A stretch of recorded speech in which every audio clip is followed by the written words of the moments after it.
ඉතින් අද අපි අරන් ආවේ බෑග් පැක් කරන්නේ කොහොමද කියලා. ඉතින් කොහොමද? හොඳයි. අපි ෆින්ලන්ඩ් එද්දී අපි එයා ටිකට් බුක් කරනවානේ. බුක් කරාට පස්සේ අපිට බෑග් ගේන්න පුළුවන් විදි 3ක් තියෙනවා. එකක් තමයි ඔයාගේ ලැප්ටොප් බෑග් එක. කරේ දාගෙන. කරේ දාගෙන. ඊට අමතරව දෙනවා හෑන්ඩ් ලගේජ් එක. හරිද? ඒක ඔයාත් එක්ක යන තැන්වල ගෙනියන්න පුළුවන් බෑග් එක. ඊට පස්සේ හම්බ වෙනවා අපේ මේන් ලගේජ් එක. ඒක තමයි අපි බෙල්ට් එකට දාලා චෙක් ඉන් කරලා මෙහෙන් ආයි හෙල්සින්කි වල එයාපෝට් එකෙන් තමයි ඒක ගන්න තියෙන්නේ. කොළඹින් දැක්කට පස්සේ ආයෙ දකින්නේ මෙහෙදී. ඔව්. එයා තනියම හෙල්සින්කි එනවා. ඕකේ. රයිට්. හරි. දැන් අපි කතා කරමු මේ එක එක බෑග් එක අපි කොහොමද පැක් කරන්නේ කියලා. දැන් මුලින්ම බෑග් පැක් කරන්න කලින් බලමු කොහොමද අපි මේ බෑග් එකක් හරියට සිලෙක්ට් කරගන්නේ. ගේන බෑග් එක සිලෙක්ට් කරගන්නේ කොහොමද කියන එක. හරි. බෑග් එකක් සිලෙක්ට් කරගද්දී අපි බලන්න ඕන කාරණා කීපයක් තියෙනවා. එකක් තමයි අපිට එයාලයින් එකෙන් කොච්චර බරක් ගෙනියන්න දීලා තියෙනවද, මේන් ලැගේජ් එකේ කොච්චරක් ගෙනියන්න දෙනවද, ඊට පස්සේ හෑන්ඩ් ලැගේජ් එක කොච්චර ප්‍රමාණයක්ද, ඊට පස්සේ අවසාන වශයෙන් අපේ බෑක්පැක් එකේ කොච්චරක් ප්‍රමාණයක්ද කියලා.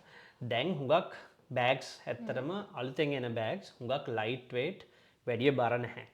හරි. දැන් හිතන්න එයාලයින් එකෙන් අපිට දෙනවා කිලෝ 30ක් ගෙනියන්න මේන් ලැගේජ් එක. හැබැයි මේන් ලැගේජ් එකේ බෑග් එකම බරයි කිලෝ 5ක්. එතකොට වැඩි අප්සෙට්නේ.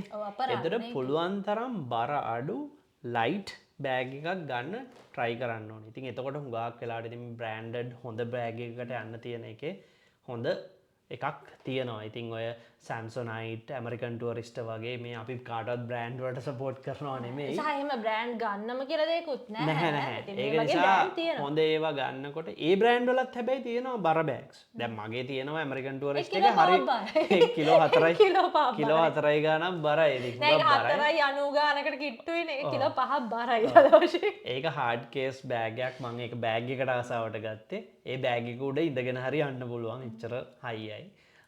හැබැයි ඒක නෙමේ පර්පස් එක. ඉතින් බෑග් එකක් ගන්නකොට ටිකක් බර අඩු ශක්තිමත් එකක්. දැන් මම මේ දැක්ක බෑග් ගන්න ගියාම මේ ළඟදී දැන් බෑග් ගන්න ගියාම තියෙනවා රෙදි බෑග් තියෙනවා ෆයිබර් බෑග් තියෙනවා. ඔයා කියන්නේ සාමාන්‍යයෙන් මොකක් හරි එකේ තියෙනවද විශේෂයක් නැත්නම් ඕන එකක් ඕකේද? රෙදි බෑග් එකේ වාසිය තියෙන්නේ බෑග් එක ඇදෙනවා. ෆයිබර් ඒ වගේ ප්‍රශ්නේ තියෙන්නේ ෆයිබර් ඒවා සමහර වෙලාවට ඔයා ඔය හොඳ බ්‍රෑන්ඩඩ් එකක් ගත්තේ නැත්නම් කැඩෙන්න තියෙන chance එක වැඩි. ඒ වෙබ්බෙන්ස් ඔයා එහෙම ගොඩ බෑග් කඩේ එක්කෙනා උඩ නැගලා උඩ පැනලා පෙන්නනවා. බෑග් එකේ ඒ කියන්නේ කඩේ එක්කෙනා උඩ පැනලා ඒවා කරාට ඒක හරියටම විශ්වාස කරන්න පුළුවන්ද කියලා මන් දන්නේ නැහැ. බෑග් කැඩෙන්න ඩැමේජ් වෙන්න තියෙන chance එක වැඩි. අනිත් එක බෑග් එක වහන්න ගියාම කොච්චර පහසුද අපහසුද කියන එක සාමාන්‍ය හොඳ බ්‍රෑන්ඩඩ් බෑග් එකක් නම් කරගන්න පුළුවන් වෙයි. කොහොමත් විශේෂම දේ තමයි සාමාන්‍ය රෙදි බෑගයක් නම් ටිකක් එක පිම්බෙන ගතියක් තියෙනවා. එතකොට ඒකේ හැකියාව තියෙනවා පොඩ්ඩක් එහාට මෙහාට කරගන්න. ඒකේ තියෙන අනවශ්‍ය අවාසි දේ තමයි බෑග් එක බැලන්ස් නැති වෙන්න පුළුවන්. ඉතින් මේවා බෑග් ඇදගෙන තල්ලු කරගෙන යන්නේ. එතකොට අර ඒක පිම්බිලා එහාට මෙහාට වුණ ගමන් බෑග් එක පෙරලෙන්න බලනවා. එතකොට එයාපෝට් එකක මේ තඩි බෑග් තොගයක් උස්සගෙන යද්දී හරි කරදරයි මේක. ඉතින් අර ට්‍රොලියක් හොයලා දාගන්න ඕනේ. ඉතින් බෑග් එක ගෙනියන්න බෑග් එකක් උඩ බෑග් එකක් තියන්න බෑ. අරක බෝලේ වගේ පිම්බිලා. ඉතින් අර ෆයිබර් කේස් තියෙන වගේ හાર્ඩ් කේස් බෑග් ඒවට කියන්නේ. ඉතින් හાર્ඩ් කේස් බෑග් වල ඒක ඊට වඩා ටිකක් වෙනස්. ඒක ඉතින් මම පෞද්ගලිකව හાર્ඩ් කේස් බෑග් වලට කැමතියි. මේ ඒක ඉතින් එක එකනාගේ කැමැත්ත. හැබැයි බෑග් තෝරගනිද්දී ඔය වගේ ලයිට් වේට් බෑග් එකක් තෝරගන්න ඕනේ. දැන්ටමත් ඉතින් බෑග් තියෙනවා නම් ආයි වෙනම තෝරන්න යන්න එපා. ඊට පස්සේ බෑග් වල ලොක් එක කොච්චර සේෆ්ද කියලා බලන්න. ඉබ්බෙන්ද? ඉබ්බ දාන එක රෙකමන්ඩ් කරන විදියක් නෙමෙයි. සාමාන්‍යයෙන් බෑග්ස් වල එනවා ලොක් එකක් මේ ඔය බෑග් වල. ඒවැත් විශේෂ දෙයක් තමයි TSA approved lock කියලා જાතියක් තියෙනවා. ඒ බෑග් ලේසියෙන්ම අඳුරගන්න ලේසි. මේ ඒකේ ගහලා තියෙනවා නිකන් රතු පාට පොඩි ඩයමන්ඩ් එකක් වගේ ලොක් එක ගාව ගහලා තියෙනවා. ඉතින් ඒකෙන් අඳුරගන්න පුළුවන් මේක TSA approved lock එකක් කියලා. ඉතින් ඒ locks තියෙන බෑග් සාමාන්‍යයෙන් සෑහෙන්න හොඳයි. ඊට අමතරව එයාපෝට් එකක මොන හරි security ප්‍රශ්නයකට security forces වලට හරි කොහෙට හරි ඒගොල්ලන්ට check කරන්න ඕන වුණොත් ඉතින් ඒගොල්ලන්ට බෑග් එක කඩන්න නැතුව ඒක ඇරලා check කරන්න පුළුවන්. මොකද ඒගොල්ලන්ට ඒ අවශ්‍ය කරන master key එකක් තියෙනවා. එහෙම නැති වුණොත් ලොක් එක අනිවාර්යෙන් කඩනවා. කඩලා තමයි බෑග් එක බලන්නේ. ඒ වගේ ප්‍රශ්න වෙන්න පුළුවන්. ඉතින් ඒ වගේ තියෙනවා. ඉතින් ඕක රෙයා කේස් එකක්. ඒක අත්‍යවශ්‍ය නැහැ. මොකද මේ බෑග් වල ගාණ චුට්ටක් වැඩි වෙන්න පුළුවන්. ඉතින් ඒක නිසා මේ බෑග් එකක් ගනිද්දී ඔය වගේ දේවල් බලවට කමන්නේ. බැලුවට කමන්නේ. බර තමා විශේෂයෙන්ම සහ මේ රෝද එහෙම හොඳට තියෙන්න ඕන. ඔව් අර රෝද දෙකේ බෑගුත් තියෙනවා හතර බෑගුත් තියෙනවා නේ ඒකේදී. රෝද දෙකේ බෑග් නම් ගන්න එපා. ඒක හරි කරදරයි. මොකද බෑග් එක ඇදගෙන යද්දි රෝද හතර තියෙනවා නම් මෙහෙම තල්ලු කරගෙන යන්න පුළුවන්. හැබැයි රෝද දෙක නම් තියෙන්නේ ඇල කරලා ගන්න වෙන්නේ. එතකොට හැමතිස්සෙම අතට බර එනවා. සමහර ට්‍රාන්සිට් වල අපි දැන් පැරිස් වල වගේ ලොකු දුරක් ඒක විශේෂයෙන්ම බලන්න ඕනේ හෑන්ඩ් ලැගේජ් එකට. දැන් මේන් ලැගේජ් එක එච්චරම කරදර නැහැ කියලා කියන්න පුළුවන්. හැබැයි ඉතින් මේන් ලැගේජ් එක උනත් ශ්‍රී ලංකා එයාපෝට් එක ඇතුළේදී ඔයා ඇදගෙන යන්න වෙනවනේ. ඊට පස්සේ ෆින්ලන්ඩ් බැස්සට පස්සේ තායි එළියට ඇදගෙන එන්න වෙනවනේ. සහ ඔයගොල්ලෝ කෝච්චි වල බස් වල නැගලා එහෙම යනකොට එන වදයක්. රෝද හතරක් නැත්තම්. ඉතින් රෝද හතරක් තියෙන එක හෑන්ඩ් ලැගේජ් එකයි මේන් ලැගේජ් එකයි අනිවාර්යෙන් රෝද හතර තියෙන එක ගන්න. රෝද දෙකේ වරන් ගන්න එපා. ඔක තමයි රෙකමෙන්ඩේෂන්. ඒ සමහර අය කියනවා ඉන්දියාවෙන් ගන්න කියලා එහෙම මොකක් හරි විශේෂයක් තියෙනවා. ඉන්දියාවේ ඉතින් ලාභෙට තියෙන්න පුළුවන් නේ. ඔහොම එකක් තියෙනවා ලංකාවේ ලාභෙට නැති වෙන්න පුළුවන්. ඉතින් ඔය හැබැයි ඉන්දියාවට ගිහිල්ලා ලාභෙට ගන්න පුළුවන් නම් ගන්න. හැබැයි ඉතින් ඉන්දියාවේ ඔය ස්ට්‍රීට් වල නෑ මෙහෙම මම ඉන්දියාවේ ස්ට්‍රීට් වලින් බෑග් ගන්න තියනවා. හරි නැහැ. ඉතින් ඒ කියන්නේ ප්‍රයිස් එක අපිට අපිව අන්දනවා ඔරිජිනල් කියලා ඩුප්ලිකේට් විකුණනවා එහෙම ඒවා තියෙනවා. ඉතින් හරි හැමං කඩේකින් ෂොප් එකකින් ගිහිල්ලා කැමති නම් ගන්න. හැබැයි ඉන්දියාවේ දෙල්ලි වල හොඳේ තියෙන්නේ ලංකාවේ බ්‍රෑන්ඩඩ් ෂොප්ස් හරි මොන හරි ඒ හොඳ බෑග්ස් තියෙන ෂොප්ස් අඩුයිනේ. ලංකාව පොඩි රටක් නේ ඉන්දියාවට සාපේක්ෂව. එහෙ ගොඩක් තියෙනවා. ඉතින් ඉන්දියාවට යන වෙලේදී ගන්න පුළුවන් නම් ගන්න. නැත්නම් ලංකාවේ හොඳ බෑග් එකක් ගන්න. හරි. ඒක තමයි බෑග්. හරි ඊට පස්සේ අපි බලමු දැන් එක දේවල් කොයි බෑග් එකකටද පැක් කරන්න කියලා. මුලින්ම කතා කරමුකෝ ඩොකියුමන්ට් ගැන. දැන් අපි ගාව තියෙනවා පාස්පෝර්ට් එක, RP කාඩ් එක. ඊට පස්සේ අපි තව ගේන්න ඕනේ යුනිවර්සිටි එකට රිලේටඩ් ඩොකියුමන්ට් තියෙනවා නේද? ඔෆර් ලෙටර් හරි මොන හරි. අතේ තියෙන එක හොඳයිනේ. ඒ වගේ තව මොන හරි ඩොකියුමන්ට්ස් තියෙනවද හිතන්න. ඩොකියුමන්ට්ස් කියලා ඉතින් මේන්ම දේ පාස්පෝර්ට් එකනේ. පාස්පෝර්ට් එක සහ එයාර් ටිකට්ස්, බෝඩින් පාස් ඒ ටික අනිවාර්යෙන් තියෙන්න ඕනේ. ඊට පස්සේ ට්‍රැවල් ඉන්ෂුරන්ස් මොන හරි තියෙනවා නම් ඒක තියෙන්න ඕනේ. ඊට පස්සේ ඔයාගේ ඉමර්ජන්සි කන්ටැක්ට්ස් මොන හරි එකක printer දාන්න පුළුවන් නම් හොඳයි පොඩි කොල කෑල්ලක. මොකක් හරි හදිස්සියකදී ගෙදරද කොහෙටද ලංකාවට කෝල් කරනවා නම් කාටද කෝල් කරන්නේ වගේ එකක් තිබ්බට කමක් නැහැ. ඊට අමතරව ඔයාගේ මොන හරි දැන් ඉස්සර නම් අපිට තිබ්බා වැක්සිනේෂන් ඩොකියුමන්ට්ස් කොවිඩ් වැක්සිනේෂන් කරලා තියනවාද කියලා. දැන් ඒව නැහැ. ඊට අමතරව ඔයාට අවශ්‍ය කරන මොන හරි බෙහෙත් ගෙනියනවා නම් නෑ කියන්නේ ඩොකියුමන්ට්ස් වල බෙහෙත් ගෙනියනවා නම් ඒ එතන ළඟ මොන හරි බොන දේවල් ගෙනියනවා නම් එතකොට ඒ බෙහෙත් වල ප්‍රෙස්ක්‍රිප්ෂන් මොන හරි තියෙනවා නම් ඩොකියුමන්ට්ස් වල තියාගත්තට කමක් නෑ. ඉමිග්‍රේෂන් එකේදී පෙන්වන්න අවශ්‍ය කරන වීසා රිලේටඩ් ඕන ඩොකියුමන්ට් එකක් ඒවා හරියට පිළිවෙලට ළඟ තියාගන්න ඕනේ. ඒක යන්න ඕනේ බෑක්පැක් එකට. බෑක්පැක් එකට. අනිවාර්යෙන් බෑක්පැක් එකට. බෑක්පැක් එකේ ලැප්ටොප් එකයි ඔය ටිකයි තමයි ඉඳ මේ ලැප්ටොප් එක බෑක්පැක් එකේ ලැප්ටොප් එක තියෙනවා. ලැප්ටොප් වගේ දේවල් තියාගන්න පුළුවන්. ෆෝන්, කේබල්, චාර්ජර්, ඊට පස්සේ පවර් බැංක් ඔය වගේ දේවල් ඔක්කොම එන්න ඕනේ බෑක්පැක් එකට. ඒතර මොන හරි එක්ස්ටර්නල් හાર્ඩ් ඩ්‍රයිව් වගේ ඒවා තියෙනවා නම් සාමාන්‍ය බෑක්පැක් එකේ කිලෝ කීයක් විතර දාන්න පුළුවන්ද? බෑක්පැක් එකට සාමාන්‍ය රෙකමන්ඩඩ් එක එයාලයින් එකකින් එයාලයින් එකට පොඩ්ඩක් වෙනස් වෙනවා. සාමාන්‍යයෙන් කිලෝ 3-4 වගේ තමයි කියන්නේ. හැබැයි මගේ බෑක්පැක් එකේ මං කිලෝ 8ක් විතර ගෙනාවා. නෑ ඒව වැරදි වැඩේව කරන්න එපා. නෑ ඉතින් කිලෝ 8-10 ගෙහෙනවා. ඉතින් ඒක හැම තමයි. මෙහෙමයි. නෑ මෙහෙමයි. දැන් ඕගොල්ලන් එයාපෝට් එකේ කොළඹ එයාපෝට් එකට ඔයගොල්ලන්ව කවුරු හරි ඇරලවන්න එනවනේ. චෙක් ඉන් කවුන්ටර් එකට ඉවර වෙනකන් බලන් ඉන්නවා කවුරු හරි. නේද හැමතිස්සෙම මේ පළවෙනි වතාවට රටකට යන්නේ. ඉතින් ඔයාගේ බෑග් එකේ බෑක්පැක් එකේ දාගෙන එන්න බර අවුලක් නැහැ. දාගෙන ඇවිල්ලා චෙක් කළොතින් බර අඩු කරන්න කියයි. එතකොට අඩු කරන්න පුළුවන් දේවල් ටිකක් තියාගන්න. අනවශ්‍ය අත්‍යවශ්‍ය නැති දේවල් ටිකක් තියාගන්න. ඒ ටික දාලා යන්න ලෑස්ති වෙලා එන්න. ඒක ඊට පස්සේ එතන අර වැටගාවට ගිහිල්ලා දෙන්න පුළුවන්. මේ එතන අම්මා හරි තාත්තා හරි කවුරු හරි පවුලේ කෙනෙක් ඉන්නවා නම් හෝ යාළුවෙක් ඉන්නවා. සාව ඔයාලට මැනේජ් කරගන්න පුළුවන් නම් ඉතින් එහෙම රිස්ක් එකක් ගන්නත් එපා. ඉතින් අනවශ්‍ය ප්‍රමාණයක් දාගෙන. අනවශ්‍ය ප්‍රමාණයක් අනිවාර්යෙන් එනවා. පළවෙනි වතාව නෙන්නේ. ඉතින් ඔය දේවල් ටික බෑක්පැක් එකට යන්න ඕනේ. අනිවාර්යෙන් ඉලෙක්ට්‍රොනික්ස් මම ඒක පොඩ්ඩක් මතක් කරන්නම්. ඉලෙක්ට්‍රොනික්ස් බඩු මේන් ලැගේජ් එකේ යවන්නේ නැහැ. බැටරි තියෙන ඒවා. බැටරි විශේෂයෙන් බැටරි තියෙන ඒවා මේන් ලැගේජ් එකේ යවන්න තහනම්. එතකොට ඔයාගේ ලැප්ටොප්ස් තියෙනවා නම් බැටරියක් තියෙනවනේ ලැප්ටොප් එකේ ඒවා යවන්නේ නැහැ මේන් ලගේජ් ටැබ් එකේ. තියෙනවා. ටැබ් ඊට පස්සේ පවර් බැංක් වගේ ඒවා විශේෂයෙන් බැටරිස් තියෙන අයිටම්ස් කැමරාවලත් කැමරා යන්න පුළුවන් බැටරි එක යන්න බෑ. බැටරි එක ඔයාගාව තියෙන්න ඕනේ. ඒ වගේ සියලුම බැටරි තියෙන අයිටම් ඔක්කොම එන්න ඕනේ බෑක්පැක් එකට හෝ හෑන්ඩ් ලගේජ් එකට උනත් කමක් නැහැ. මොකද ඒක වත් එක්කනේ යන්නේ. මේන් චෙකින් බෑග් එකට ඒවා දාන්න බෑ. ඉතින් ওই දේවල් ටික ඔයාලා ළඟ අනිවාර්යෙන් තියෙන්න ඕනේ. ඉතින් බෑක්පැක් එකේ හෝ හෑන්ඩ් ලගේජ් එකේ එහාට මෙහාට වෙන්න පුළුවන්. කමන්න දැන් බෑක්පැක් එකේ තියෙන ටග් ගාලා ගන්න ඕන ටික බෑක්පැක් එකේ තියලා ගත්තා නම් ලේසියි. සාමාන්‍යයෙන් බෑක්පැක් එකයි හෑන්ඩ් ලගේජ් එක නිකන් අපි එකට කතා කරොත් දැන් අපි අනිවාර්යෙන් බෑක්පැක් එකේ තියෙන්න ඕන දේවල් තමයි මම මෙහෙම කියන්නේ. මොකද බෑක්පැක් එකනේ ඔයා ළඟ තියාගෙන ඉන්නේ වටින බඩු තියාගෙන ඉන්නේ. ඔයාගේ මොන හරි ඩොකියුමන්ට්ස් තියෙන දේවල් කියමුකෝ මේ ඔය ගමනට අවශ්‍ය දේවල් ඒවා ටික තියාගන්න. ඊට පස්සේ ජුවලරිස් සමහරු ජුවලරීස් අරන් එනවනේ රත්තරන් බඩු තමන්ගේ ඉතින් නැතු ඉතින් එනකොට තියලා එන්න. ඔව් සර් කියන්නේ ගොඩක් අරන් එන අයත් ඉන්නවා පොඩ්ඩක් ගෙන අය. තමන් ගාව තියනවා අපි දෙන්නගෙන ආවේ මගුල් මුද්දු දෙකයි ඔයාගේ කරාබු තියෙන්න ඇති ඕනනම් කණේනේ ඒවා තියෙන්නේ. ඔව්. ඉතින් අර සමහරු නෑ වැඩිපුර ගේන අය ඉන්නවනේ. අපි ඒක වැඩියෙන් කතා කරන්න අවශ්‍ය නැහැ. ඉතින් කට්ටිය ගේන අයට අනිවාර්යෙන් බෑක්පැක් එකේ හෝ බෑක්පැක් එකේ තමයි සේෆ්ම තැන මම හිතන්නේ. බෑග් එකේ තියාගන්න. දැන් අපි කෑෂ් කියනවනේ. එතන කෑෂ් ටික කොහෙද තියාගන්නේ? කෑෂ් උත් අනිවාර්යෙන් බෑක්පැක් එකේ තමයි. හරි. බෑක්පැක් එකේ සාමාන්‍යයෙන් අපිට කෑෂ් කොච්චර විතර ගේන්න පුළුවන්ද? හරි.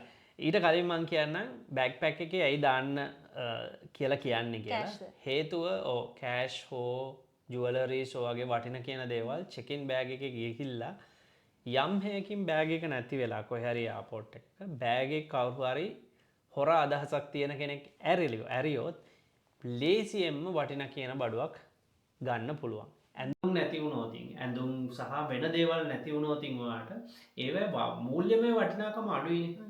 එතකොට ඔයාට තියෙන ලොස් එක අඩුයි. ඉතින් ඒක නිසායි එහෙම දාන්න එපා කියලා කියන්නේ. ඒක තමයි හේතුව වෙන හේතුවක් නෑ. නැත්නම් යවන්න පුළුවන්. දැන් ඔයා ඊළඟට හොය කෑෂ් කොච්චර ගෙනියන්න පුළුවන්ද කියලා. හරි. ලංකාවේ මහ බැංකුවට අනුව මහ බැංකුවේ අනුමත ප්‍රමාණයන්ට අනුව වයස සීමාවක් නැතු ඕනම වයසක ගැන් දරුවෝ ඉන්නවනේ දරුවෝ අද ඉපදිච්ච පොඩි එකෙක් අරන් ගියත් ඒ පොඩි එකටත් සල්ලි ගෙනියන්න පුළුවන්. හරි. එයාට තියෙනවනේ එයාත් පුරවැසියෙක්. එයා පුරවැසියෙක් නෙමෙයි කියන්නේ එයාත් මිනිස්සෙක්. එතකොට ගෙනියන්න පුළුවන් එක්කෙනෙක්ට ලංකාවේ රුපියල් ගෙනියනවා නම් රුපියල් 20000ක් ගෙනියන්න පුළුවන් එක්කෙනෙක්ට. හැබැයි ඉතින් ලංකාවේ රුපියල් ගෙන්න කාටවත් උමනාවක් නැහැනේ. හැමෝම බලන්නේ. රුපියල් 20000 ගෙන්න පුළුවන්. ඉතින් ලංකාවේ රුපියල් මොන අහවල් එකකටද ගෙනියන්නේ? ඉතින් ලංකාවේ හැබැයි මෙහෙම ගෙනියන අය ඉන්නවා. දැන් ඔය ඉන්දියාවේ යද්දි රුපියල් වලින් ගෙනියනවා. ඊට පස්සේ ඉන්දියාවේදී මාරු කරගන්නවා. හැබැයි අර ලිමිට් එක තියෙනවා. නැත්තම් ඩික්ලෙයාර් කරන්න ඕනේ මම මෙච්චරක් ගෙනියනවා කියලා. ෆොරින් කරන්සි වලින් ඩොලර් වලින් ගත්තොත් එක්කෙනෙක්ට 10000ක් ගෙනියන්න පුළුවන්. ඩොලර් 10000ක් ගෙනියන්න පුළුවන්. ඉතින් ඩොලර් 10000 හිතන්න පවුලේ 3 දෙනෙක් ඉන්නවා කියලා. හස්බන්ඩ් වයිෆ් මාසෙක බබා මාසෙක හෝ දවසක බබා. ඉතින් 3 දෙනාට 30000ක් ගෙනියන්න පුළුවන්. ඒක ඩික්ලෙයාර් කරන්න අවශ්‍ය නැහැ. ඒ කියන්නේ එයාපෝට් එකේදී ඔයා කියන්න ඕන නැහැ මම මේ සල්ලි ගෙනියනවා මම ඔන්න ගෙනියනවා එහෙම කියන්න ඕනේ නැහැ. මෙන්න මම ගාව සල්ලි ගෙනියනවා. එහෙම කියන්න අවශ්‍ය නැහැ. 10000ක් ගෙනියන්න පුළුවන් ඩොලර් වලින්. හෝ යුරෝ ඒකට සමානුපාතික ගාන. හැබැයි ඔයාට ගෙනියන්න බෑ මේ ඊට වඩා ගෙනියනවා නම් අනිවාර්යෙන් කියන්න ඕනේ මෙච්චරක් කියලා. එතන ඒක කොහොමද දාන්නේ මං ඊට වඩා ගෙනියනවාද? ඒක ඉතින් වොලන්ටරි කියන එකක් තමයි. චෙක් කළොත් තමයි හොයන්නේ. නැත්තම් දන්නේ නැහැ. නැත්තම් දන්නේ නැහැ.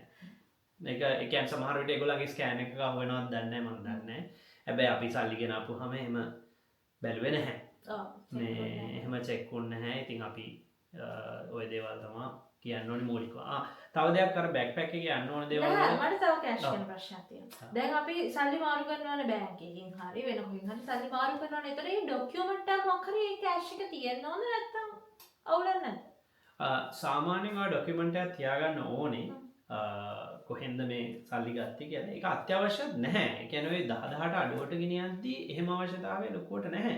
හැබැයි මෙහෙදී අහන එකක් තියෙනවා. දැන් මෙහෙ බැංකුවට දාන්න ගියාම බැංකුවේ ලොකු ඔය ඇවිල්ලානේ. ඔව් ෆින්ලන්ඩ් වලදී බැංකුවට දාන්න ගියාම බැංකුවෙන් අහනවා ඩොකියුමන්ට් එකක් මේ 18 ලොකු වැඩි ගාණක්. ඔව් 18 වැඩි නම් ඒ වගේ අපේ කාලේ 18 වැඩි දැන් නම් දන්නේ ඔව් නැහැ. එතකොට කොහෙන්ද මේ සල්ලි කියලා පෙන්වන්න එකක් වෙනවා. ඉතින් එතකොට ඒ වගේ එකකදී අවශ්‍ය වුණොත් ඉතින් ඇරෙන්න ලොකු අවශ්‍යතාවයක් නැහැ මගේ දැනුමේ හැටියට. ඒ ડોකියුමන්ට්ස් තියෙනවා නම් ගන්න අපි ડોකියුමන්ට්ස් එහෙම තිබුණේ නැහැ අපිටනේ. අපි ඔය මනි එක්ස්චේන්ජ් අපි ගත්තේ නැහැ. ඔයාගේ අපි කොටසකට විතරයි තිබ්බේ නේද? ඔයාගේ මම හිතන්නේ අපි ඩොලර් 2000කට විතර තිබුණා. ඉතුරු අපි ගත්තේ මනි එක්ස්චේන්ජ් වලින්නේ. ඉතින් ඒවට අපිට ડોකියුමන්ට්ස් තිබුණේ නැහැ අතන. ඒ 10000ක් වෙනකන් ඔයාලට ගෙනියන්න පුළුවන් ඩික්ලෙයාර් කරන්න නැතුව. ඒක තමයි රූල් එක. තාමකර කියන්නේ නේද? බැක්පැක් එකේ යම් දේවල් වලට ඉතින් ක්‍රෙඩිට් කාඩ්ස් වගේ දේවලුත් අනිවාර්යෙන් යන්න ඕනේ. එතකොට ක්‍රෙඩිට් කාඩ්ස් ලංකාවෙන් ක්‍රෙඩිට් කාඩ් ඩෙබිට් කාඩ් ඔයා එළියට යනකොට අනිවාර්යෙන් බැංකුවට කෝල් එකක් දීලා මම ලංකාවෙන් පිටත් වෙනවා මගේ බැංක් එකේ කාඩ් එක පිට රටක පාවිච්චි කරන්න මෙන්න මේ රටවල් වල යන්නේ. ඒක නිසා ඒවට පාවිච්චි කරන්න ඒක ඇක්ටිවේට් කරන්න කියලා අනිවාර්යෙන් කියනවා. ඊට අමතරව අනිවාර්යෙන් ඔයාගේ ෆෝන් එක ඇක්ටිවේට් කරගන්න රෝමිං වලට ඒක නම් ඩයලොග් මොබිටෙල් එයාටෙල් මන් දන්නේ ලංකාවේ අනිත් මොනවද දැන් තියෙන ඔක්කොම ඕනම මේ වැකක අනිවාර්යෙන්ම රෝමිං ඇක්ටිවේට් කරගන්න. ඒකේ ඩේටා රෝමිං සහ කෝල් රෝමිං ඔය දෙකම දාගන්න. මොකද අවශ්‍යතාවය ආපු වෙලාවට තමයි තරු විසි වෙන්නේ. ඉතින් ඒකට රුපියල් 1000ක් නෙමෙයි 2000ක් නෙමෙයි 3000ක් දාලා තිබ්බත් කමක් නැහැ ෆෝන් එකට. අවශ්‍යතාවයක් ආවොතින් ඒක තියෙන එක හොඳයි. හෝ ඔයාට ඔන්ලයින් ෆෝන් එකට සල්ලි දාන්න පුළුවන් ක්‍රමයක් තිබ්බත් ඇති. ඒ රුපියල් 1000ක් විතර රීලෝඩ් එකක් දාගෙන යනවා. හෝ බිල් ගෙවනවා නම් එහෙමයි. ෆෝන් එකෙන් ලොග් වෙලා කොහෙට හරි මේ සල්ලි දාගන්න පුළුවන් නම් ඒ ඇති. ඔය තමයි මේ මූලික වශයෙන් යන්න ඕන දේවල්. ඊට පස්සේ දැන් අපි මේ හෑන්ඩ් ලගේජ් එක ඇඳුම් ගෙනියනවා. ඔව්. එතන ඇඳුම් ගෙනියද්දි මම මෙහෙම සජෙෂන් එකක් දෙන්නම්. අපිට ප්‍රශ්නයක් වුණානේ. අපේ බෑග් නැති වුණානේ. අපේ බෑග් ප්‍රංශයේ ඉඳන් ෆ්‍රාන්ස් වලදී පැරිස්නේ. පැරිස් ඉඳන් අපේ බෑග්ස් ආවේ නැහැ. සති දෙකක් පරක් වුණා බෑග්ස් එන්න. ඉතින් ඒකට ඕගලන්ට ඒ වගේ අවස්ථාවක් ආවොතින් ඕගලන් එක්ක යන හෑන්ඩ් ලගේජ් එකේ ඒක අපිට විතරක් වෙච්ච දෙයක් නෙමෙයි. මෙහි ගොඩක් අයට වෙලා තියෙනවා. මොකද එයාලයින්ස් මාරු වෙනවා, ප්‍රශ්න වෙනවානේ. ඔව්. ඒක නිසා අර බෑග් වල පොඩක් කලවම් කරගන්න. ඒ කියන්නේ හිතන්නකෝ දැන් එක බෑග් එකක ඔයාගේ ඇඳුම් විතරක් දාගන්න එපා. දැන් හෑන්ඩ් ලගේජ් එක ගැන මම නෑ හරි හෑන්ඩ් ලගේජ් උත් හෑන්ඩ් ලගේජ් එක අපි එනවනේ කොහොමද දැන් හෑන්ඩ් ලගේජ් එකේ අපිට ඇඳුම් අවශ්‍ය කරන ඒවා ඔක්කොම පටවන්න බෑනේ. ඒකෙත් හරි ඔයා කියන එකත් අනුව අපිට අවශ්‍ය කරන දේවල් ටික දෙන්නට ඔයාට අවශ්‍ය කරන සූට් දෙක තුනක් මට ඇඳුම් අවශ්‍ය කරන දෙක තුනක් කෑලි දෙක තුනක් අරන් එනවා. එතකොට මේන් ලගේජ් එකෙත් පුළුවන් නම් එහෙම කරන්න. ඒ කියන්නේ බෑග් එකේ පටවද්දි දැනක එක බෑග් එකක් ඔයාගේ මේන් ලගේජ් එක ආවේ නැහැ. මගේ එක ආවා. මගේ එකේ ඔයාට අවශ්‍ය කරන ඇඳුම් තියෙනවා නම් හොඳයිනේ. එතකොට අර දෙකේම බැලන්ස් කරගන්න. බැරි වෙලාවත් එකක් ආවේ නැත්නම් අනිත් ඒවා තියෙනවා. අනිත් එකේ තියෙනවා. බැරි වෙලාවත් ඒ චෙකින් මේන් ලගේජ් ඔක්කොම ආවේ නැත්නම් අපි හෑන්ඩ් ලගේජ් එකෙන් සර්වයිව් වෙනවා කියන අදහසේ ඉන්න. මොකද සමහරු මේ බෑග් වලට බඩු පටවන්න ගියාම කරන දෙයක් තමයි ඒවා කොටස් වලට වෙන් කරගෙන එකම જાතිය ඒවා බෑග් වලට පටව ගන්න. ඔව් මගේ බෑග් එකයි වාගේ බෑග් එක. ඔව් එහෙම කියලා පටවනවා. එහෙම කරන්න එපා. ඉතින් ඒක කරාම ඉතින් අර වැරද්දක් නැහැ. එහෙම තමයි ඉතින් කරන්න ඕනේ. ඒත් ඉතින් අර නෑ රිස්ක් එකක් අපි. අවාසනාවන්ත විදියට බෑග් නැති වෙන ඒවා බෑග් පරක් වෙලා එන ඒවා. ඔව් එහෙම ඒවා වුණාම කරදරයිනේ. ඉතින් ඒක නිසා එහෙම පොඩක් කලවමේ දාගත්තාම හරි. දැන් අපි එන්නේ ෆින්ලන්තෙටනේ. දැන් අපි හිතන්නකෝ අපි එන්නේ මේ වින්ටර් එකේ වගේ කියලා. ඒතර ජැකට් කියන සාධකේ හරි අත්‍යවශ්‍යයි නේද? ඒතර ඒ බඩු ටික අපි කොහෙද තියාගන්නේ? සාමාන්‍යයෙන් ඔයා එන්නේ වින්ටර් එකේ කාලේ නම් ජැකට් එකත් ඒ අරන් එන්න. ඒක මේ බෑග් වලට පටවන්න ඒක ටිකක් බරයි. ජැකට් ලොකුයි බරයි වෙන්න පුළුවන්. ඒක ඉතින් අතේ ගේන්න පුළුවන්. බෑග් ගස්සේ අනිවාර්යෙන් දාන්න ඕනි කියලා එකක් නැහැ. ජැකට් එකක්නේ. ජැකට් එක අතේ අරන් එන්න පුළුවන්. ජැකට් එක කියන්නේ නෑ ඉතින් තමුන්ගේ ඇඳුම් වල කොටසක්නේ. ඒක බෑග් එකට දාන්න කියලා කොහොමවත් අනිවාර්ය කරන්න බෑ. ජැකට් කොහොමද දැන් ඔය ස්වෙටර්ස් වගේවා මං හිතන්නේ දැන් මේ ජූලි අගෝස්තු වෙනවා නම් ඔයාලට ජූලි අගෝස්තු මාසවල ජූලි අගෝස්තු මාසවල එනවා නම් සැප්තැම්බර් මුල වෙනකම් ප්‍රශ්නයක් කිසිම ස්වෙටර් එකක්වත් මොනවත් අවශ්‍ය නැහැ. මේ එන විදියට ටී-ෂර්ට් එකක් ඇඳගෙන එන්න. මොය මේ ඇවිල්ලා රස්නේ කාලේ ඊට පස්සේ සැප්තැම්බර් අග වගේ වෙද්දි ඔන්න පොඩි ස්වෙටර් එකක් වගේ එකක් පොඩි ජැකට් එකක් වගේ එකක් අවශ්‍ය වෙන්න පුළුවන්. ඔක්තෝබර් වල නම් ජැකට් එකක් තියෙන්න ඕනේ. මොකද සීතල හුරු නැති කෙනෙක්ට අනිවාර්යෙන් ජැකට් එක අවශ්‍යයි. ඉතින් ඒ දේවල් එහෙම දාගන්න. එහෙම නැත්තම් ඉතින් සාමාන්‍ය කාලෙක එන නිසා ඉතින් ජැකට් මේ ලගේජ් එකේ ආවත් කොහේ ආවත් ඒක ප්‍රශ්නයක් නැහැ. අවශ්‍ය වෙන්නේ නැහැ.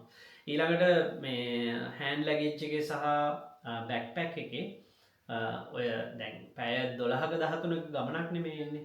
සමහරුන්ට ඉතින් අවශ්‍යයි රිෆ්‍රෙෂ් වෙන්න පොඩක් ෆේස් වොෂ් එකක්. සමහර වෙලාවට මූණ පොඩ්ඩක් හොදගන්න. සමහර වෙලාවට දත් මදින්න. ඉතින් ඔය වගේ දේවල් ඕන වෙනවා. අපි දෙවනි පාර වගේද ටර්කිෂ් එයාර්ලයින් එකේ වගේ පැකේජ් එකක් දුන්නා. ඔව්.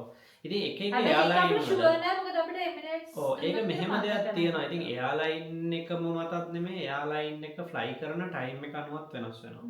ඉතින් ඔයා ෆ්ලයි කරන්නේ ඩේ ටයිම් එකේ නම් සාමාන්‍යයෙන් දවල් 10ට 12ට යනවා නම් ඒක ලෑන්ඩ් කරනවා නම් හවස් වෙද්දී එතකොට හුඟක් වෙලාවට අර ටොයිලට්‍රීස් පැක් එකක් දෙන්නේ නැහැ ඔයාට එහෙම මේ ටූත් පේස්ට් අනම්මන. හැබැයි ඔයා මල පාන්දර යනවා කියලා හිතන්නකෝ පාන්දර 3ට විතර. ඉතින් ඒ වගේ ෆ්ලයිට් එකක ඔයාට මේ ඒ අවශ්‍ය කරන ටූත් පේස්ට් ඒ දේවල් දෙන්න ඉඩ තියෙනවා. දෙනවා. හුඟක් වෙලාවට දෙනවා. ඉතින් ඒක නිසා අර ඒ දේවල් අවශ්‍ය දේවල් අරගෙන එන්න සමහරුන්ට ඉතින් චුයින්ගම් එකක් කාලා ඉන්න පුළුවන් නම් ඒ තවුලක් නැහැ දත් මදින්න නැතුව. ඒක තමුන්ගේ සෞඛ්‍ය තමුන්ගේ දේවල්. ඒවා ඉතින් අත්‍යවශ්‍ය දේවල් නෙමෙයි. හැබැයි රූල් එක මිලිලීටර් 100කට අඩු වෙන්න ඕනේ. කිසිම කෙනෙක්ට මිලිලීටර් 100කට වඩා හෑන්ඩ් ලගේජ් වලවත් බෑක්පැක් එකේවත් ගෙනියන්න බෑ. ඔයාට මිලිලීටර් 100ට වඩා දේවල් තියෙන්න පුළුවන්. ෂැම්පූ වගේ ඔයා කැමති දේවල් තියෙන්න පුළුවන්. මොන හරි ෂැම්පූ හරි කන බොන දෙයක් හරි මොන හරි මිලිලීටර් 100ට වඩා වැඩි නම් ඒක මේන් ලගේජ් එකේ තමයි දාන්න ඕනේ. හොඳට සීල් කරලා හොඳට ටේප් සෙලෝ ටේප් ගහලා සීල් කරලා අරගෙන එන්න පුළුවන්. ඊට අමතරව තව පොඩි දෙයක් ඉතින් වතුර බෝතල් ප්‍රශ්නේ තියෙනවා. වතුර බෝතලේ වතුර අරගෙන වතුරත් මිලිලීටර් 100ට වඩා වැඩි නම් ගෙනියන්න බැහැනේ. එම්ටි කරනවා. ඔව් ලංකාවේ එයාපෝට් එකෙන් ඒක ගෙනියන්න දෙන්නේ නැහැනේ. ඒත් එම්ටි බොටල් එකක් හරි අරන් එන්න. මොකද ඒ බෑග් එකක අස්සක හරි ගහගෙන එන්න. මොකද එයාපෝට් එක බැස්සට පස්සේ මෙහි ට්‍රාන්සිට් එයාපෝට් එකක හරි ඊට පස්සේ බෝතල් ගන්න පුළුවන් සල්ලි දීලා එන්න ප්‍රශ්නයක් නැහැ. ඒක වැඩේ තියෙන්නේ මෙහෙමයි. නෑ ඒක ප්‍රශ්නේ තියෙන්නේ සමහර වෙලාවට එකක් වියදම. සාතන හොයාගන්න. ඊට පස්සේ සමහර වෙලාවට වතුර තිබහට තැනක් හොයාගන්න බෑ. ඒ ටැප් එකක් තියෙන තැනක් හරි ෂොප් එකක් තියෙන තැනක් හරි සමහර තැන්වල තියෙනවා හොයාගන්න බෑ. ලොකු එයාපෝට් වල තව කිලෝමීටරයක් විතර යන්න ඕනේ වතුර හොයාගන්න. ඉතින් ඒ වගේ නටන්න ඕනේ පොඩි බෝතලයක් තියාගන්න ළඟ. සහ මෙයාල මිලිලීටර් 100කට මම පොඩි එකක් එකතු කරන්න. දැන් අපි සමහරලාට හිතනවා බෝතලේ මිලිලීටර් 300යි. මගේ තියෙන්නේ අඩුයි. මම හිතනවා හරි මේක මිලිලීටර් 100ට අඩුයි කියලා. හැබැයි ඇත්තටම 100ටත් අඩුයි. හැබැයි එහෙම ගේන්න දෙන්නේ නැහැ. බෝතලේ ගහලා තියෙනවනේ 100යි. 100ට අඩුයි කියලා. එතකොට ඒ කන්ටේනර් එකේ පරිමාව තමයි බලන්නේ නැතුව ඇතුලේ තියෙන පරිමාව නෙමෙයි. කොච්චර පෙවුනත් 100ට වැඩි අඩුයි කියලා ඒක අදාළ නැහැ. ඒක එතකොට අයින් කරනවා. ඉතින් වයින් අරක්කු වගේ නම් බොන්න කියනවා. වතුරත් අපිට බොන්නේ කොහේ අපිට විස්තරයක් කරන්න ටික අන්තිම සිත් එක බොන්නේ. මේ එහෙම එකක් නැහැ. ඉතින් එහෙම අර මිලිලීටර් 100ට වඩා කිසිම දෙයක් කියන්න බෑ. ඔක තමයි කතාව. වෙන මොනවද අපිට? හරි දැන් අපි යමුනේ මේන් ලගේජ් එකට. හරි. මේන් ලගේජ් එකේ මොනවද කරන්න අපි කතා කරන්න තියෙන්නේ? මේන් ලගේජ් එකේ දැන් අපි මොනවද පැක් කරන්නේ? කියන්නේ අපි අඳුම් පැක් කරනවාද? ඊට පස්සේ මොනවද මේන් ලගේජ් එකේ ගේන්න බැරි? මොනවද ගෙනියන්න පුළුවන්? මම අර කෑම ගැන හරි කතා කරද්දී අර මුලදී හෑන්ඩ් ලගේජ් එක ගැනදී අපි කියලාදී කිව්වනේ බැටරි වගේ දේවල් මේන් ලගේජ් එකට යන්න බෑ. බැටරි ඊට පස්සේ ඔය ගිනි ගන්න සුළු ලයිටර් වගේ දේවල් ඒ කිසි දෙයක් මේන් ලගේජ් එකට යන්න හැකියාවක් නැහැ. ඒතර සාමාන්‍යයෙන් එයාලයින් එකේ ටිකට් එකේ බොහෝ විට මේ දේවල් තියෙනවා. එයාලයින් එකේ ඔන්ලයින් සයිට් එකට ගිහිල්ලත් බලා ගන්න පුළුවන් මොනවද ගෙනියන්න පුළුවන් මොනවද ගෙනියන්න බැරි කියලා. ඊට පස්සේ ඒ දේවල් කොහොමත් මේන් ලගේජ් එකේ ගෙනියන්න බෑ. එතකොට ලික්විඩ් කිසි ප්‍රශ්නයක් නැහැ. ලිමිට් එකක් නැහැ. ඔයාට මොන හරි මිලිලීටර් 100ක නෙමෙයි මිලිලීටර් 1000ක කියන්නේ ලීටර එක වුණත් ලීටර එක ෂැම්පූ බෝතලයක් කියමු ගෙනියන්න පුළුවන්. ඒක ටේප් කරලා හොඳට කටින් මේ ඕක කැඩුනොත් එහෙම වටේ ඔක්කොම යනවනේ ඇඳුම්වල. ඉතින් එහෙම යන්න නැති වෙන හොඳට පැක් කරගෙන ගෙනියන්න පුළුවන්. කෑම බීම වුණත් එහෙමයි. ඇඹුල් තියල්ද සිංහල අච්චාරුද මැලේ අච්චාරුද ඕන එක. ඊට පස්සේ තව අපි ගෙනියනවා එක්ස්ට්‍රා මොන හරි මෙඩිසින්. ඔව් ඒ හැමදේම මේන් ලැගේජ් එකේ තමයි ගෙනියන්නේ. ඉතින් මේන් ලැගේජ් එකේ මේ හැමදේම හොඳට ප්‍රොපර්ලි සීල් කරලා අරගෙන යන්න. ශ්‍රා ඔයගලගේ රයිස් කුකර් එක එනවා නම් ඒ දේවලුත් රයිස් කුකර් එක අයන් එක ඒ වගේ ඉලෙක්ට්‍රොනික සමහර උපකරණ ගෙනියන්න පුළුවන්. මොකද ඒවා බැටරි නැහැනේ. ඉතින් ඒ වගේ දේවල් දාගෙන එන්න පුළුවන්. හරි දැන් මේ මේන් ලගේජ් එක අපි පැක් කරන්නේ කොහොමද කියලා කතා කරමු. මේක පැක් කරන එකෙත් පොඩි ආර්ට් එකක් තියෙනවානේ. කොහොමද දැන් ඔයා කිව්වා වගේ ලික්විඩ් පැක් කරන්නේ. ඊට පස්සේ කොහොමද ඉඩ අඩුවෙන් පැක් කරගන්නේ. ඉඩ ඉතුරු කරගන්න අපි කරපු මූලිකම දේ තමයි වැකියුම් බෑග්ස් ගන්න එක. ඒක නම් මාරම ඉෆෙක්ටිව්. ඔයගලන්ට හිතාගන්න බැරි විදියට එකෙන් ඉඩ ඉතුරු වෙනවා. බර චුට්ටක් විතර අඩු වෙනවා නේ. බර කියන්නේ වාතයේ බර අඩු වෙනවා. ඒක අපි හිතනවට වඩා ඒකේ පොඩි වෙනසක් තියෙනවා. මොකද වාතයේ බර කියන්නේත් ලොකු බරක් තමයි. මේ ඒක අපි ඇදලා ගත්තාම සම්පූර්ණ බර අඩු වෙනවා. ඊට අමතරව සාමාන්‍ය වැකියුම් බෑග් ගත්තට පස්සේ ඒ වැකියුම් බෑග් එකට අවශ්‍ය කරන බඩු රෙදි ටික පටවලා රෙදි කොට්ට වෙන්න පුළුවන් ඕන දෙයක් ඒ ටික පටවලා ඉවරලා අර බෑග් එක ඇතුළටම තියලා වැකියුම් කරන්න. කියන්නේ මේන් ලැගේජ් එක ඇතුළට තියලා තද කරලා එතන ඉඳන් වැකියුම් කරන්න. ඔයා එළියේ වැකියුම් කරලා ඇතුළට දානවා කියන එක හීනයක් වගේ තමයි ඒක කරන්න බෑ. සාමාන්‍යයෙන් වැකියුම් බෑග් එකක් එළියේ තියලා වැකියුම් කළොත් බෑග් එක ඇතුළට දාන්න නැතුව ඒක ගල් ගෙඩියක් වගේ වෙනවා. තනිකර ගලක් වෙනවා. ඒ කියන්නේ කොන්ක්‍රීට් දාපු ගලක් වගේ වෙනවා. ඉතින් ඔය ගල් ගෙඩියක ගිහිල්ලා කොන්ක්‍රීට් දාන්න කොන්ක්‍රීට් ගලක් වගේ. කොන්ක්‍රීට් දාපු ගලක් වගේ. ඉතින් මොකක් හරි කොන්ක්‍රීට් හයිය ගලක්. ඉතින් එතකොට ඒක ගිහිල්ලා බෑග් එක ඇතුළේ තියෙද්දි බෑග් එකේ හැඩයට එයා හැඩ ගහන්නේ නැහැ. එතකොට සමහර වෙලාවට එහෙම් ඉඩ ඉතුරු වෙනවා. ඉතින් එතකොට වැඩේ දෙල් වෙනවා. අපරාධනේ. ඉතින් බෑග් එක ඇතුළට තියලා වැකියුම් බෑග් එක ඊට පස්සේ බෑග් එක අස්සට හොඳට තද කරලා වැකියුම් ක්ලීනර් එකක් හරි මොකක් හරි පම්පේ අර හෑන්ඩ් පම්ප් තමයි ඔය බෑග් වලට එන්නේ. හරිද? හෑන්ඩ් පම්ප් වලින් ඕවා දින්න බෑ. කාගෙන් හරි වැකියුම් ක්ලීනර් එකක් හොයාගෙන ඒකෙන් සක් කරන්න. ඒ සක් කරන ගමන් අතින් තද කරන්න අර බෑග් එකට හැඩ ගැහෙන්න. බෑග් එකට ගාන්ට කොන් වලට හැඩ ගැහෙන්න. එහෙම හැඩ ගැහෙන්න තද කරලා බෑග් එකේ හැඩයට තමයි අන්තිමට අරක හැදෙන්නේ. එතකොට යටට තලලා හොඳට යාම කො වැහුවට පස්සේ සීල් එක වැහුවට පස්සේ ආයේ යකඩ ගොඩ වගේ හැමම තියෙනවා. ඉතින් ලොකු ඉඩක් ඉතුරු වෙනවා ඒකෙදි. ඉතින් ඇඳුම් පැක් කරන්න තියෙන හොඳම ක්‍රමේ වැකියුම් පැක් කරන එක තමයි. කොට්ට, බෙඩ් ෂීට්, ලොකු ඇඳුම් ඒ සියල්ල හිතාගන්න බැරි වෙන්න තැලෙනවා. ඒක අතින් තලන්න බෑ. ඒ කියන්නේ ඒක මාර වෙනසක් වෙන්නේ. ඒක ඉතින් අර අපේ මේන් ලැගේජ් එකටත් හොඳයි. මේන් ලැගේජ් එකේ ස්ට්‍රෙන්ත් එක ආරක්ෂා වෙනවා. එතකොට ඔයාලට අඩිය හෝ උඩ හෝ ඒක ප්‍රශ්නයක් නෑ. ඔයා කුෂන් වෙන්නනේ දැන් සමහර වෙලාවට යටම අඩියටම එකක් දානවා. ඊට පස්සේ කෑම බීම තියෙන ඒවා මොන හරි මැද්දට පටව ගන්නවා. ඊට පස්සේ ආයෙ උඩිනුත් පටවන්න පුළුවන් තව එකක් ඒ වගේ. ඒක එතකොට අර ගාන්ට අස්සේ කුෂන් වෙලා හිටිනවනේ ගිහිල්ලා. එතකොට එහෙම කැමති දෙයකට කරන්න පුළුවන්. ඒක තමයි මම කරන ක්‍රමය. ලික්විඩ් පැක් කරද්දී අපඩේ කිව්වා ඒක තඩියක් මොන හරි එකතු කරන්න ලික්විඩ් පැක් කරද්දී ඉතින් කරන්නේ සෙලෝ ටේප් ගහන්නේ. දැන් හිතන්නකෝ මොකක් හරි ෂැම්පූ එකක් ගත්තා කියලා. ෂැම්පූ එකේ කරගාවේ ඉඳන් මම සෙලෝ ටේප් ගහනවා වටේට. ගහනවා ඉතින් ටිකක් වැඩි thickness එක වැඩි වෙන්න ගහනවා. මොකද බැරියලා යම් හේකින් කැඩුනොත් ඒක මේ එතකොට කට කැඩිලා ගියොත් මේවා වෙන්නේ නැහැ. මම හැබැයි මුළු බොඩියටම නම් ටේප් ගහන්නේ. හැබැයි මම දැකලා තියෙනවා හුඟක් අය එහෙම කරනවා. මොකද ඒකත් සේෆ් ඉතින්. අර ඒක ආරක්ෂා වෙනවා. එතකොට මොනවා හරි පුපුරුවොතින් ආරක්ෂා වෙනවා.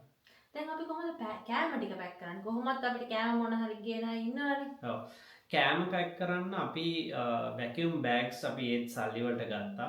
අරගෙන අපි ගාවල් විදුරු බෝතල් වල වගේ තමයි සමහරවිට අපිට කෑම හම්බ වෙනවා නම් එන්නේ ඒකෙදි අර විදුරු බෝතලේ බර අපරාධ. ඔව් දැන් ස්පෝර්ට්ස් සිටි එකට ගිහිල්ලා උඹලා කඩ සම්බල්ලයක් ගත්තත් විදුරු බෝතලේ. ඉතින් ඒක අපි වැකියුම් පැක්ස් ගෙදර ගෙනල්ලා ගෙදර අපිට වැකියුම් සිප්ලොක් බෑග් සිප්ලොක් කර වැකියුම් කරන්න පුළුවන් જાති ඒවා තිබ්බා. සිප්ලොක් එක සිප්ලොක් එකත් හරි වැකියුම් කරන්න පුළුවන් ටෙක්නික් එකක් තියෙනවා. ඊට පස්සේ සිප්ලොක් එකත් පුළුවන්. ඉතින් ඊටත් වඩා ලේසි මේවට නහින්න නැතුව. ඒ වරමේ මොකද වෙනම වැකියුම් කරලා ඉන්නෝනේ. නෑ අපි ගාව වැකියුම් සීල එක අපි වගේ වැකියුම් බෑග් ගෙනාවා වගේද සිප්ලොක් නෙමෙයි වැකියුම් බෑග් ගෙනාවා. වැකියුම් බෑග් ගෙනලා කුරුඳු අනම්මනම් ඔක්කොම මම ගෙදර පැක් කළා. ඊට පස්සේ ඒක ලේබල් කළෙත් මම. ඉතින් එහෙම කරන්න අවශ්‍ය නැහැ. වැකියුම් කරන මැෂින් නැහැනේ හැමෝටම. ඕවට තියනවා තැන් හැමතැනම වැකියුම් කරලා දෙනවා. දැන් ගොඩාක් තියෙනවා. ඉස්සර නම් තිබුණේ නැහැ වැඩිය.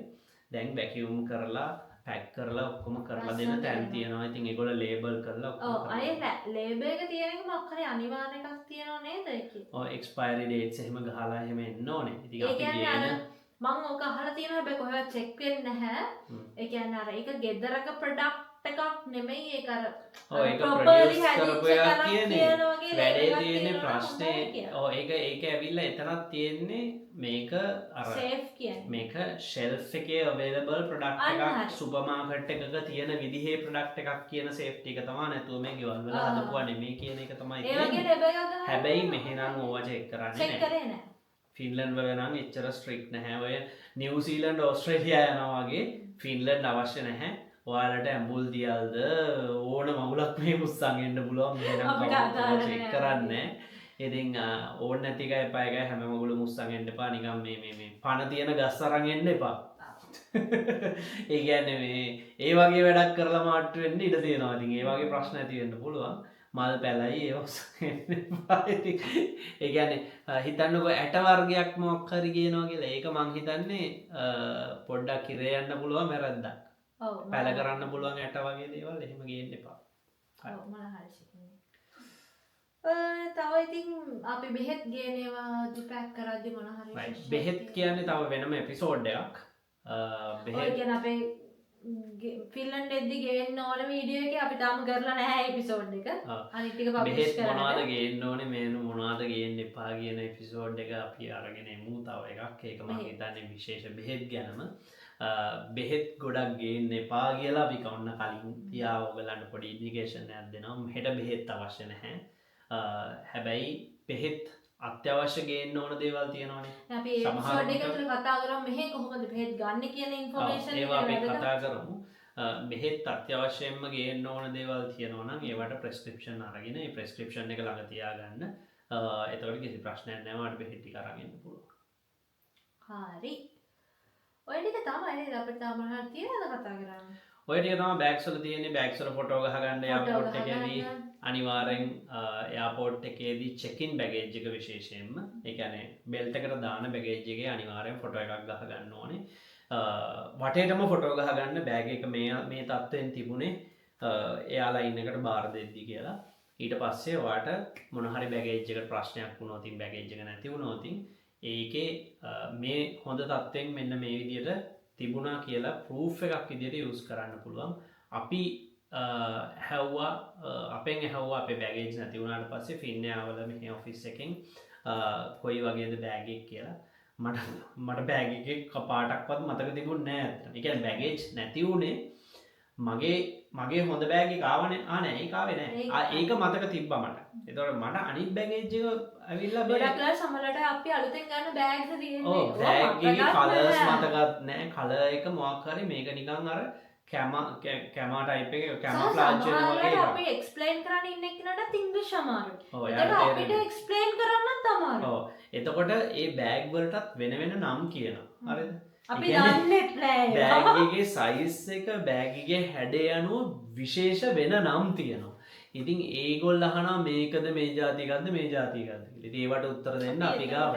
ඉතින් ෆොටෝ එක පෙන්නුවට පස්සේ ඒගොල්ලෝ දන්නවා මේක මේ જાතිය බෑග් එකක් කියලා. ඉතින් ඒක නිසා බෑග් එකේ ෆොටෝස් ගහලා අනිවාර්යෙන් එන්න. ඒක හුඟක් වැදගත් වෙයි ඔයගලන්ට. මෙහි මොකක් හරි ප්‍රශ්නයක් ඇති වෙච්ච වෙලාවක තමයි ඒක වැදගත් වෙන්නේ. නැත්තම් අවශ්‍ය නැහැ. බෑග් අරන් ගෙදර යන්න. ඉතින් සමහරව අහනවා ඉතින් බෑග් වල අපි නම් print කරන්න ඕනේ දේවල් කියලා. එහෙම ඉතින් අත්‍යවශ්‍ය නැහැ. ඔයගොල්ලන් සේෆ්ටි එකට ඕනනම් සමහර බෑග් වල name card එකක් දාන්නම තැනක් තියෙනවා. එහෙම අවශ්‍යයි කියලා හිතනවා සේෆ්ටි එකට තමුන්ගේ නම ඇඩ්‍රස් එක ෆෝන් නම්බර් එක ඒ දේවල් දාන්න පුළුවන්. ඒක අත්‍යවශ්‍ය නැහැ. බෑග් එක ඇතුළට ඕනනම් ෂීට් එකක් දාන්නත් පුළුවන්. හැබැයි ඔයාට බෑග් එක හැන්ඩ් ඕවර් කළාට පස්සේ බෙල්ට් එකට ඒගොල්ලෝ ඔයාගේ බෝඩින් පාස් එකේ හෝ ටිකට් එකේ හුඟක් වෙලාවට බෝඩින් පාස් එකේ ස්ටිකර් එකක් කලවනවා. ඒක තමයි ඔයාගේ බෑග් එකේ රෙෆරන්ස් එක. ඒ බෑග් එකේ අයිතිකාරයා ඔයා කියලා පෙන්වන්න තියෙන එකම ඩොකියුමන්ට් එක ඒක. හරි? ඒක නිසා කිසිසේත් ඒක නැති කරගන්න නම් එපා. මොකද බෑග් එකක අයිතියක් ඔයාට පෙන්වන්න තියෙන එකම දේ ඒක. දැන් හිතන්න මෙහි ෆින්ලන්ඩ් එයාපෝට් එකේදී ඔයාලා බෑග් එක අරගෙන එනවා. එකපාරටම සිකියුරිටි එකෙන් චෙක් කරනවා. චෙක් කළා අහනවා මේ බෑග් එක ඔයා ගත්තේ ඔයාගේද බෑග් එක කියලා. ඔව් කියලා කියනවා. කොහොමද ඔව් කියන්නේ? ඔව් වෙන කෙනෙක්ගේ බෑග් එකක් ගන්න පුළුවන්. නෑ වෙන කෙනෙක් කියලාවත් මේ බෑග් එක මගේ කියලා. ඔව් ඒක තමයි. වෙන කෙනෙක්ගේ බෑග් එකක් ඔයාට අරන් එන්නත් පුළුවන්. එතකොට බෑග් එකට ගහනවනේ ස්ටිකර් එකක් එයාලයින් එකේ. බෑග් එකට ඒගොල්ලෝ අර බෙල් මේ හැන්ඩ් එක මේ හැන්ඩල් එකට ගහලා යවනවනේ ස්ටිකර්. ඒකේ තියෙන බාකෝඩ් නම්බර් එක ඒකයි ඔයාගේ තියෙන එකේ නම්බර එකයි ඒ ඔක්කොම මැච් වෙනවා. කාගේද නම ගහලා තියෙනවා ඔයාගේ නම ඒ ඔක්කොම ගහලා තියෙනවා ඒකේ ටැග් එකේ. එතකොට ඒක තමයි ඔයාගේ අයිතිවාසිකම කියන ඩොකියුමන්ට් එක. එතකොට බෝඩින් පාස් එකේ ඒකට ගහලා දුන්නාම ඒ කෑල්ල ගලවලා විසි කරන්න එපා. ඒ කෑල්ල හරිම වැදගත්. එතකොට සමහර වෙලාවට ඒ කෑල්ල ස්ටිකර් එක අලවන්නේ කොළඹ ඉඳන් ඩුබායි වලට හරි කොහෙද හරි පළවෙනි ෆ්ලයිට් එකේ මේකේ අලවනවා කියමු. දැන් ඔයා පළවෙනි ෆ්ලයිට් එක ඉවරයි. ඊට පස්සේ ඒ කොළ කෑල්ල විසි කළා එහෙම බෑ. ඒ කොළ කෑල්ල අතේ තියෙන්න ඕනේ. යම් හේකින් ෆින්ලන්ඩ් බහිද්දී එයාපෝට් එකෙන් ඉල්ලුවොත් මෙන්න ඔයාගේ බෑග් එකේ අයිතිය තහවුරු කරන්න කිව්වොත් ඕනේ වෙනවා. ඒ වගේම බෑග් එක නැති වුණොත් නම් අනිවාර්යෙන් ඒක ඕනෙමයි. ඒක ඔයාගේ අයිතිය තහවුරු කරන ඩොකියුමන්ට් එක. නැත්තම් ඒක හරි අපහසුයි. ඒකත් ඒගොල්ලන්ට ට්‍රේස් කරගන්න පුළුවන්. හැබැයි ඔයාගේ ප්‍රොසෙස් එක ගොඩක් අමාරු වෙන්න පටන් ගන්නවා. එතකොට ඉතින් අමාරු වෙන්න ඕනේ නෑනේ. ඉතින් ওই විදිහට තමයි බෑග් කතාව. බෑග් ටික හොඳට පැක් කරගෙන එන්න. පැක් කරගෙන පරිස්සමින් එන්න. ඔයගලන්ට ඉස්සරහට වුණ තාම මොන හරි කන්ටෙන්ට් තියෙනවා නම් කමෙන්ට් කරන්න. එතකොට අපිට ඉස්සරහට කන්ටෙන්ට් හදද්දී ඒක අපිට ලේසි ප්‍රයොරිටි කරන්න මොනවාද අපි ඉක්මනට කරන්න කියලා. මොනවද කියලා කියන්නේ? එච්චර තමයි. එහෙනම් ගිහිල්ලා බයි බයි.